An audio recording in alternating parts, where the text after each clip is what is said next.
Olá, queridos alunos, espero que vocês estejam bem. Sejam bem-vindos a mais uma aula de língua portuguesa. Eu sou a professora Daniele Costa e agora vamos conhecer o nosso objeto aí de conhecimento. Aula 9, objeto de conhecimento. Reconstrução do contexto de produção, circulação e recepção de textos, com detalhamento, gêneros de imprensa, textos jornalísticos, notícias e manchetes. Então, turmas, vamos lá para mais uma aula.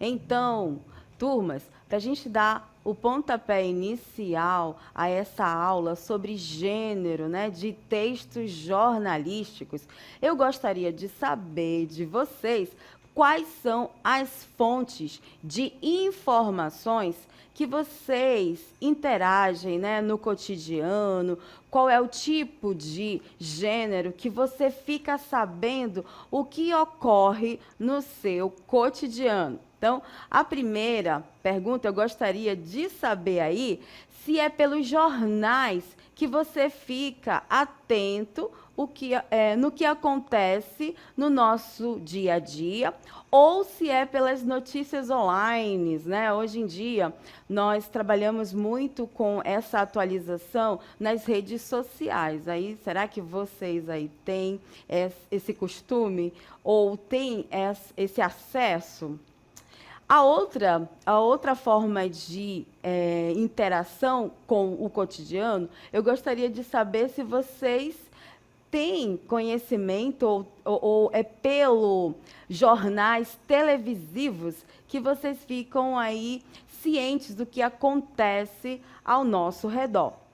E também eu gostaria de saber se vocês sabem o que é podcast, Porque agora nós temos esse meio de comunicação que nos informa o que ocorre ao nosso redor. E na aula de hoje, nós vamos conhecer esse gênero aí chamado podcast.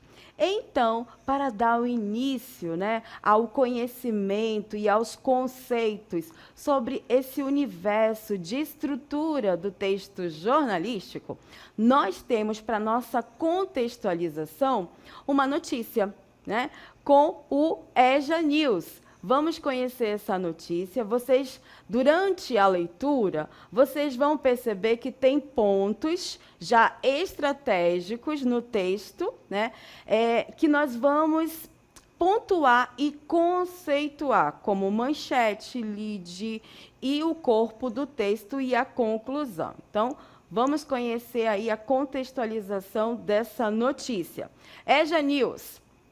Educação transforma comunidades ribeirinhas no interior do Amazonas. Então, essas letras aí que estão em destaque são a manchete dessa notícia para chamar a atenção do leitor.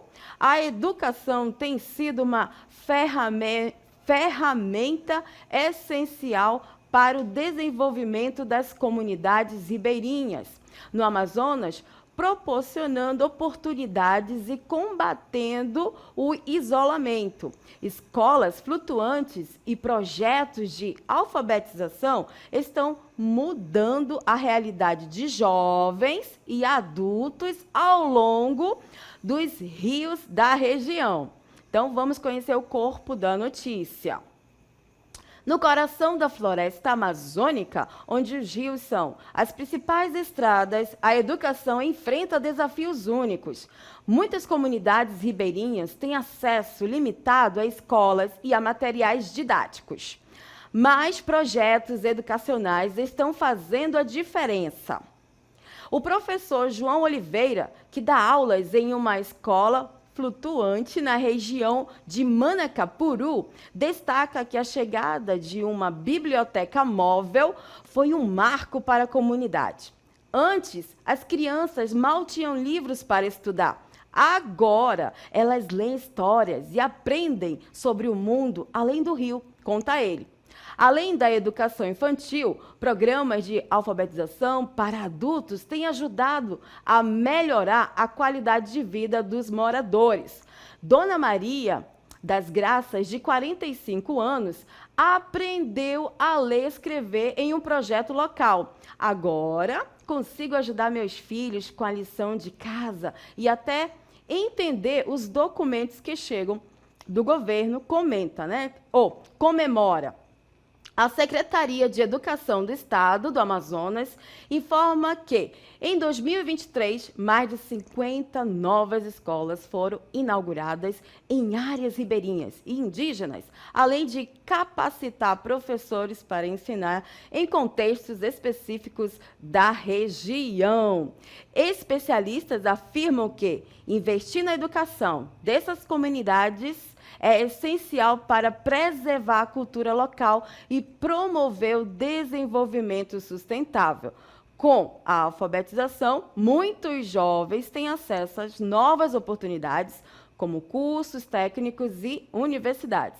No entanto, ainda há desafios, como a falta de infraestrutura e transporte escolar. A educação aqui depende muito do esforço de todos, professores, alunos e pais. Mas, quando a gente vê os resultados, tudo vale a pena, diz o professor João. E chegamos à nossa conclusão.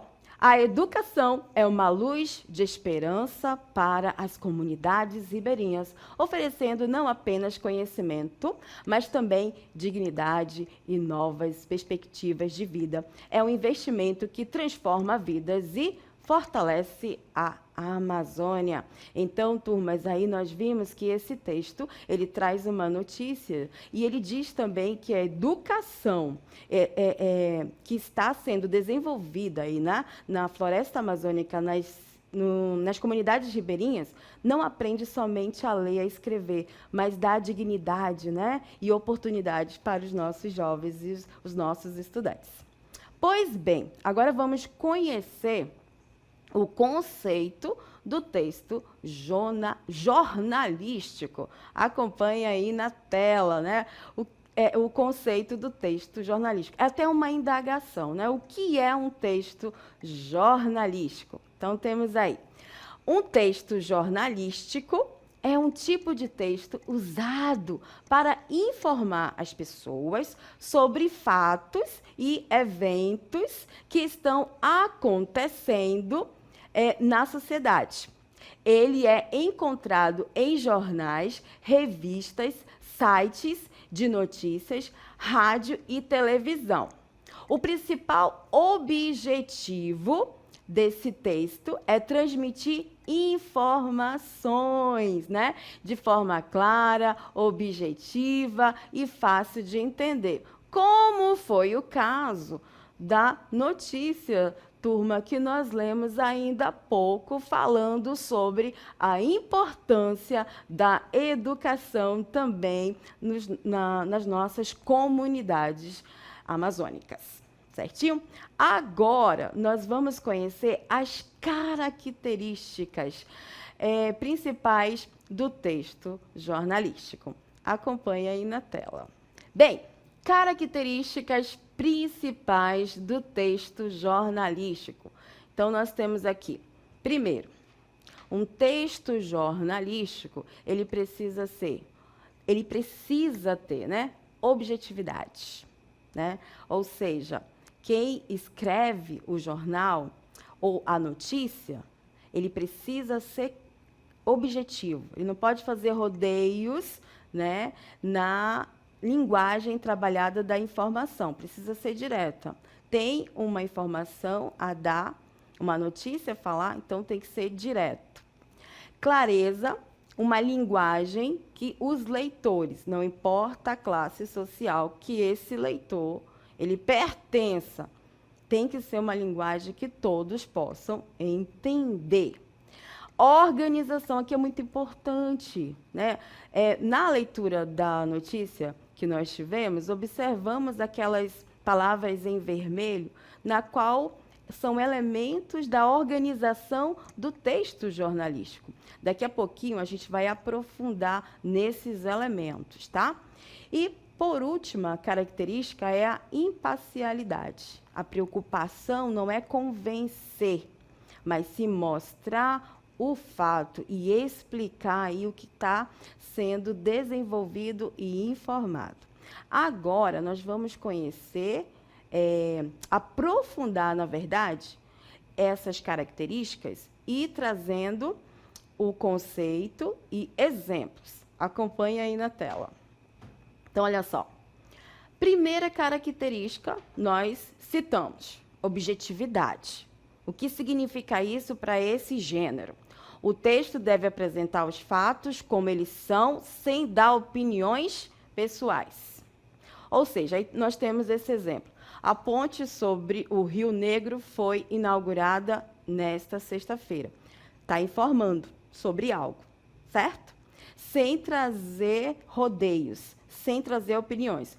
Já o próximo aí, exemplo, não é objetivo, que não pode ter na linguagem jornalística. Eu achei a ponte muito bonita e bem feita. Aqui não está imparcial, aqui não está direto, está colocando uma opinião. Isso não pode aparecer nas notícias de jornais. Vamos à próxima característica, clareza. Então, a clareza. As informações precisam ser diretas para que qualquer pessoa consiga entender. Então, tem que ser claro, né? Qualquer pessoa, quando ele fala qualquer pessoa de qualquer classe social. Exemplo, a chuva que começou na madrugada causou alagamentos em 5 bairros da cidade. Essa aí é a clareza. O que não é claro, que não pode aparecer nas notícias de jornais. Uma informação, choveu e teve problema em vários lugares. Fica vago, não orienta com clareza o que está sendo informado para o público. Vamos à terceira característica, que é a organização, e ela tem essa estrutura. Manchete, que significa título chamativo que resume a notícia. Por exemplo, feira em Manacapuru valoriza a produção local. Aí vem o lead, que é uma outra estrutura dentro da organização. O que significa o lead? Resumo do que aconteceu, respondendo às perguntas principais. Quais são essas perguntas? Quem, o que, quando, onde, como, por quê? Então, essas perguntas elas precisam estar sendo desenvolvidas para que a mensagem seja clara. Corpo da notícia, o que significa? Detalhamento dos fatos, desenvolvimento da notícia, né? Que são apresentados no lead com as perguntas que foi mencionado. Agora, vamos ver o exemplo para entendermos melhor aí. Manchete, feira em Manacapuru, valoriza a produção local. Quem? Os pequenos produtores rurais de Manacapuru e região. O que? A realização de uma feira destinada à venda de produtos agrícolas e artesanais. Quando vai acontecer essa feira? Na manhã do último sábado, dia 30 de novembro. Onde? Na Praça Central da cidade de Manacapuru, localizada a 80 quilômetros de Manaus. Como? Com apoio da Prefeitura de Manacapuru e de organizações locais, que forneceram barracas, transporte e divulgação para os produtos, né? E a última pergunta do lead, por quê? A feira foi criada para incentivar a economia local, dar visibilidade aos produtos da região e criar uma conexão direta entre produtores e consumidores. Agora vamos ver o corpo da mensagem aí da notícia. Na manhã do último sábado, 30 de novembro, aconteceu em Manacapuru a primeira edição da Feira do Produtor Local. Realizada na Praça Central da cidade, o evento reuniu mais de 5 produtores da região que puderam vender diretamente ao público frutas, legumes, hortaliças e artesanatos produzidos de forma sustentável.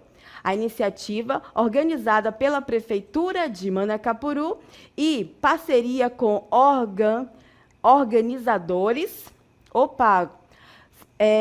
evento reuniu mais de 50 produtores da região que puderam vender diretamente ao público frutas, legumes, hortaliças e artesanatos, produzidos de forma sustentável. A iniciativa, organizada pela Prefeitura de Manacapuru, em parceria com organizações locais, incluiu a montagem de barracas, transporte gratuito para os expositores e ampla divulgação na região. Segundo a organizadora do evento, Ana Oliveira, o objetivo é valorizar o trabalho dos pequenos produtores e fortalecer a economia local. Além de aumentar a renda dos produtores, queremos que a população conheça a qualidade do que é produzido aqui, destacou. O produtor José Silva, que participou da feira, comemorou as vendas. É a primeira vez que consigo vender tudo o que trouxe para um evento. Espero que tenha mais edições, assim disse ele. A feira deve se tornar mensal, com a expectativa de atrair ainda mais participantes e consumidores das comunidades próximas. E a última característica, já que nós trabalhamos aí o corpo, né, que foi aí dentro da organização, é a imparcialidade. O que vem a ser a imparcialidade? Não tenta convencer ninguém, apenas apresenta os fatos, né? Exemplo, o novo mercado foi construído para atender cerca de 200 feirantes. Então, ele está apresentando aí os fatos sem tentar convencer ninguém. Não pode haver na linguagem jornalística. Não é imparcial, né? O mercado é a melhor coisa que já aconteceu nesta região. Então, aqui está sendo uma opinião. Isso não pode. Certinho, turma? Vamos ao conceito da linguagem jornalística. Olha só. O texto jornalístico utiliza diferentes tipos de linguagem, dependendo do veículo de comunicação e do público-alvo, mas, em geral, busca combinar isso aqui, clareza, objetividade e acessibilidade. Para entender melhor, temos uma tabela que traz aí a explicação do tipo de linguagem do texto jornalístico. Olha lá, tipo de linguagem é denotativa, o uso principal aí, sentido literal dos fatos, o objetivo é clara e objetiva, formal, né? A linguagem é formal, normas gramaticais, padrão, e o objetivo é credibilidade e abrangência.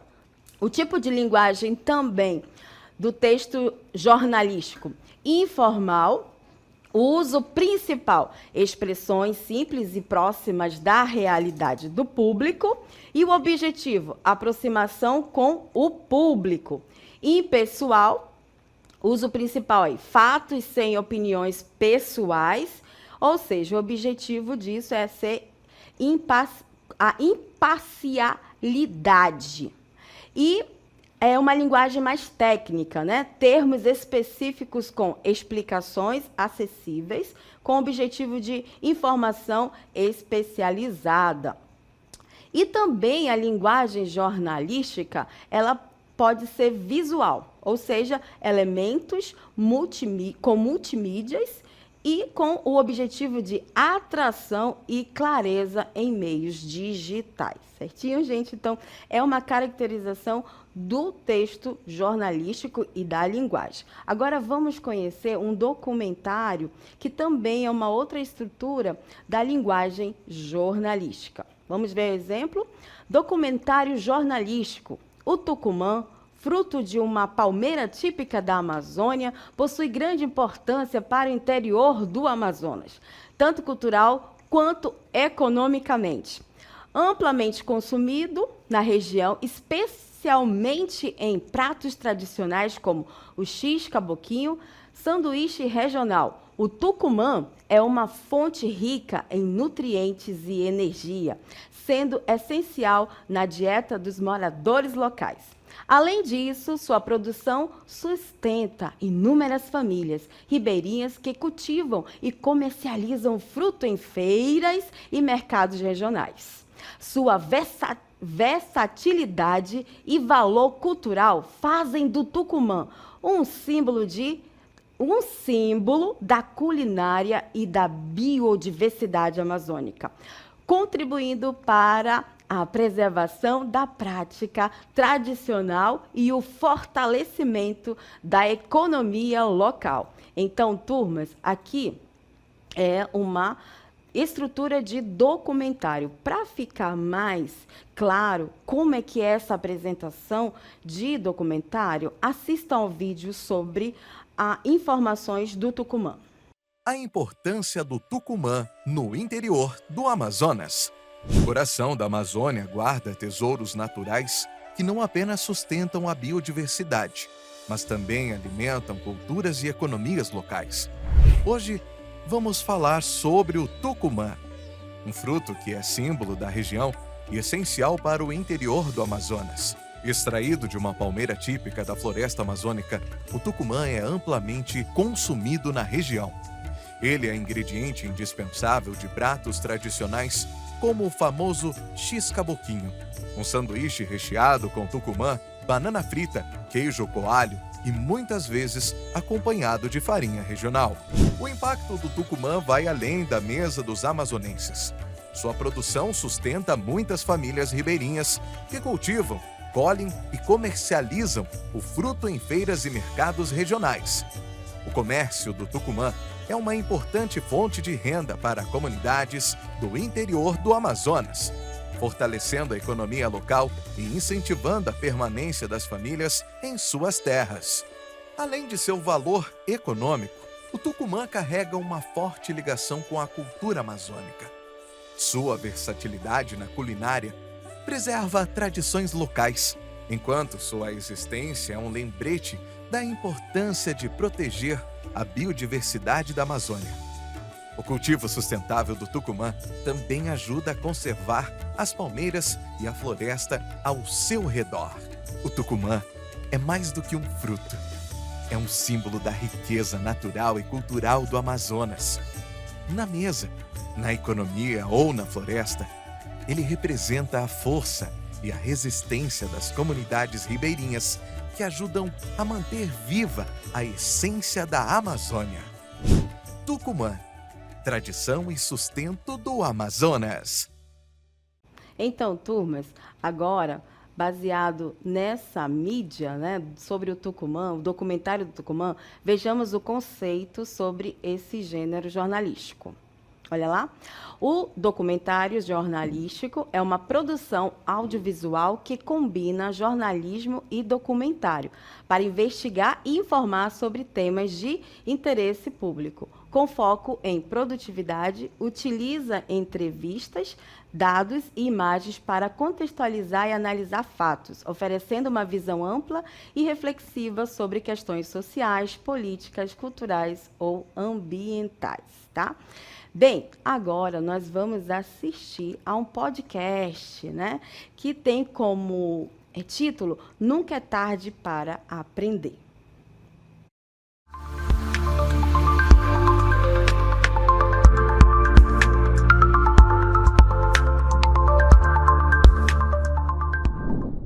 Olá, queridos ouvintes, sejam bem-vindos ao nosso podcast Nunca é Tarde para Aprender.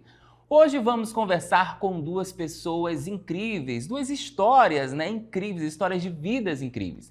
Dona Maria e o seu José, isso mesmo, eles decidiram voltar à escola pela EJA. Depois de muitos anos afastados aí, do banco da escola e concluíram o ensino médio. Maria tem 52 anos, é mãe de 3 filhos e avó de 2 netinhos. Já José tem 65 anos. Parou de estudar na 7ª série porque precisava ajudar seu pai na roça. Vamos começar então as nossas perguntas. Desde já agradeço a presença de vocês dois aqui conosco. Dona Maria, o que motivou a voltar a estudar depois de tantos anos aí afastada, né, dos bancos das escolas? Eu vivia muito bem até descobrir, né, eu perceber que eu precisava ajudar meus netos. Quando eles vinham me pedir minha ajuda para as tarefas de português, matemática, eles me perguntavam as coisas e eu não sabia, ficava com muita vergonha. Então isso me incomodava muito. Então decidi que era hora de voltar para a sala de aula, mesmo já sendo avó, né? Muito bem. E o início, né? Como é que foi esse retorno aí ao banco da escola? Teve medo? Teve vergonha? Qual foi o sentimento aí que a senhora teve nesse retorno?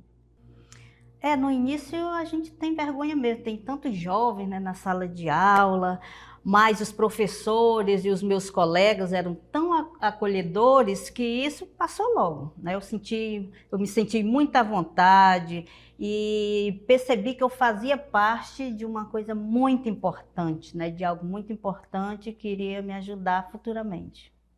Muito bem. E o senhor, seu José, o que fez com que o senhor decidisse voltar a estudar, né? Frequentar a escola? Olha, seu Rodrigo, a minha vida inteira eu vi que sem estudo a gente não vai muito longe, né? A gente não tem espaço, não tem acesso. Então, naquela época, a prioridade era ajudar minha família, trabalhar na roça com meus pais para poder sustentar a nossa família, que era uma família grande, né? Uma família muito grande, então eu era o mais velho, tinha que trabalhar lá para ajudar a família. Agora, com os meus filhos já crescidos, decidi voltar a estudar e retomar a minha vida escolar. Muito bem. E aí a EJA foi a grande chance? A EJA foi a grande chance porque a gente não vai poder estudar junto com as crianças, porque não tem nem... Sim, e a gente claro. Essa nova educação para os jovens e adultos faz com que a gente se sinta bem e consiga, né, então, aí estudar junto com os demais que estão tudo praticamente da mesma idade. Muito bem, ó, histórias de vidas diferentes, né, mas com o mesmo objetivo aí, o retorno à sala de aula. E aí, como é que foi essa conclusão do ensino médio? Vocês concluíram o ensino médio, né? Como que a conclusão do ensino médio mudou a vida de vocês? Para mim foi como abrir uma porta que estava fechada há anos, né? Agora me sinto mais confiante para conversar com as pessoas e até planejo fazer um curso técnico em culinária. Olha, muito bem, olha só, né? A EJA aí dando os frutos, querendo continuar os estudos, né? Queremos experimentar essa comida, né, seu José? Se Deus quiser, teremos aí uma futura chefe de cozinha. Com certeza. E o senhor, seu José? Eu me sinto agora muito valorizado, né? Porque a gente, quando não tem estudo, a gente fica ali com vergonha, né? Hoje, por exemplo, a gente vai fazer um contrato, vai trabalhar com alguém e você não sabe nem quanto ganha, né? Não sabe ler o contrato. Então, hoje eu posso ler o contrato do trabalho que eu faço com os meus patrões. Eu posso ver também, saber um pouco das leis, né? E hoje até ajudo meus colegas, meus vizinhos que têm dificuldade, chego lá em casa e pergunto e eu vou ajudando. Então isso é muito importante, me sinto valorizado. Então a educação me deu voz e dignidade. Então isso é importante, a gente se sente mais feliz, né? E mais também realizado, né? Exatamente. Muito bem. Olha só que interessante. E aí, para a gente finalizar aqui essa nossa conversa, esse nosso bate-papo, eu queria que vocês deixassem aí uma mensagem para quem está pensando em voltar a estudar, mas tem medo ou dúvida, né? Ou de repente outro sentimento.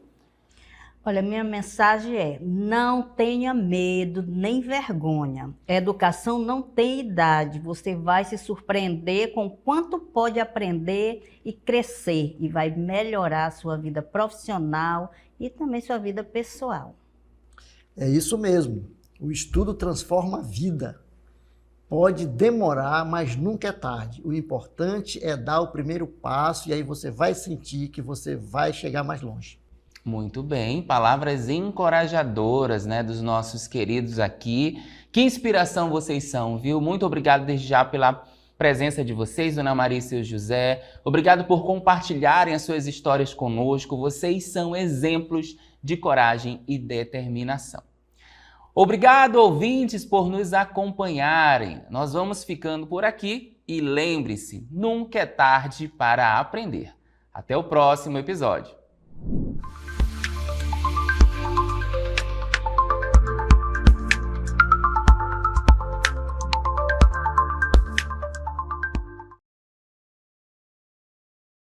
Com base nisso, turmas, vamos conhecer o conceito de podcast.